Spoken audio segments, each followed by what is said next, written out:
sugar free cake. Hello guys, તો આજે આપણે બનાવીશું ખજૂરમાંથી કેક. તો સૌપ્રથમ આ ખજૂરમાંથી આપણે ઠળિયા અલગ કરી લઈશું.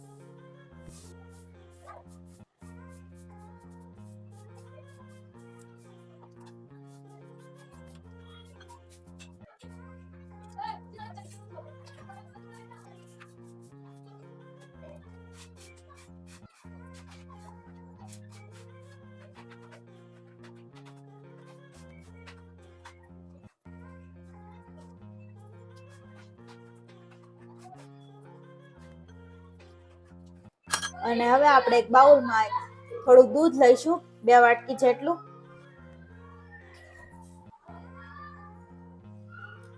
અને પેલો જે ખજૂર છે તેને આપણે એમાં મિક્સ કરી દઈશું. આપણે તેને ધીમે ધીમે હલાવીશું જેથી ખજૂર અને દૂધ સારી રીતે મિક્સ થઈ જાય અને તપેલીમાં નીચે ચોટે પણ નહીં, તે માટે.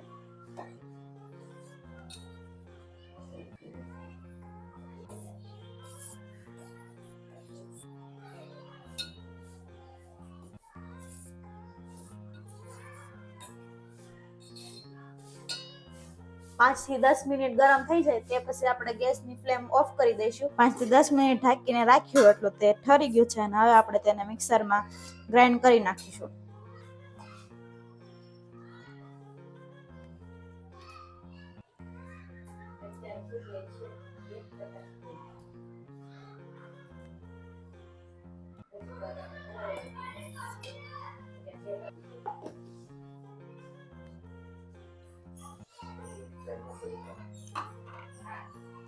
મિક્સરમાં ગ્રાઇન્ડ કરી લીધા પછી જે તપેલી હતી તેમાં આપણે પાછું એડ કરી દઈશું. હવે તેમાં આપણે નાખીશું 1 વાટકી જેટલો મેંદો અને હવે આપણે તેને સારી રીતના મિક્સ કરી લઈશું.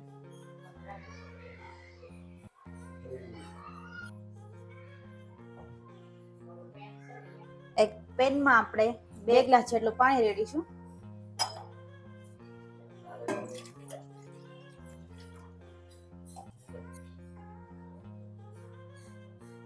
આપણે તેને થોડી વાર માટે ઢાંકી દઈશું.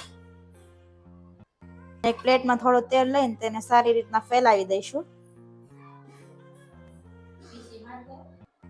અને જે પેલું આપણે બેટર બનાવ્યું હતું તેમાં આપણે અડધી ચમચી જેટલું ઈનો નાખી દઈશું અને તેને આપણે સારી રીતના હલાવીશું.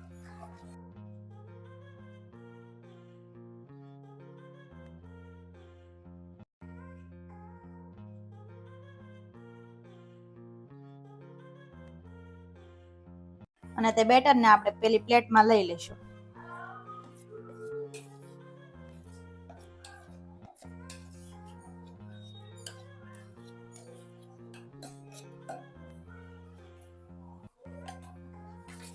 સારી રીતના આપણે પ્લેટમાં મૂકી અને હવે તે આપણે પાણી ગરમ મૂક્યું હતું તેમાં મૂકી દઈશું.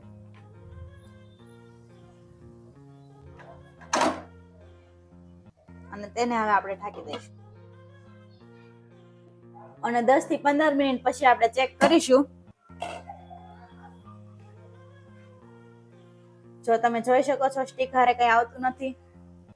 હવે ગેસની ફ્લેમ ઓફ કરી દઈશું.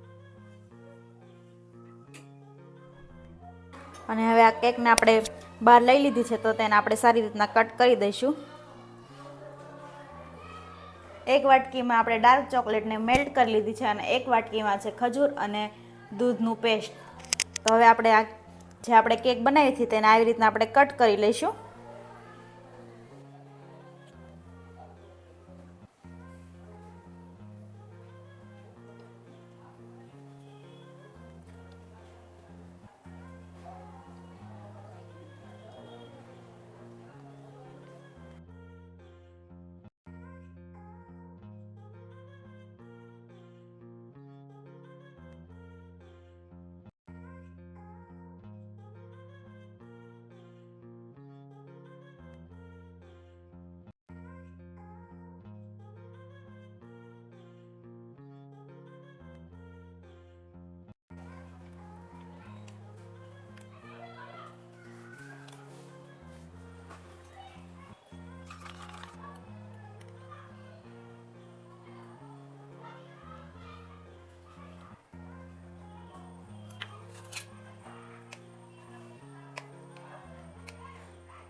અને આપણે તેને ચોકલેટથી સારી રીતના આવી રીતના સજાવી લઈશું.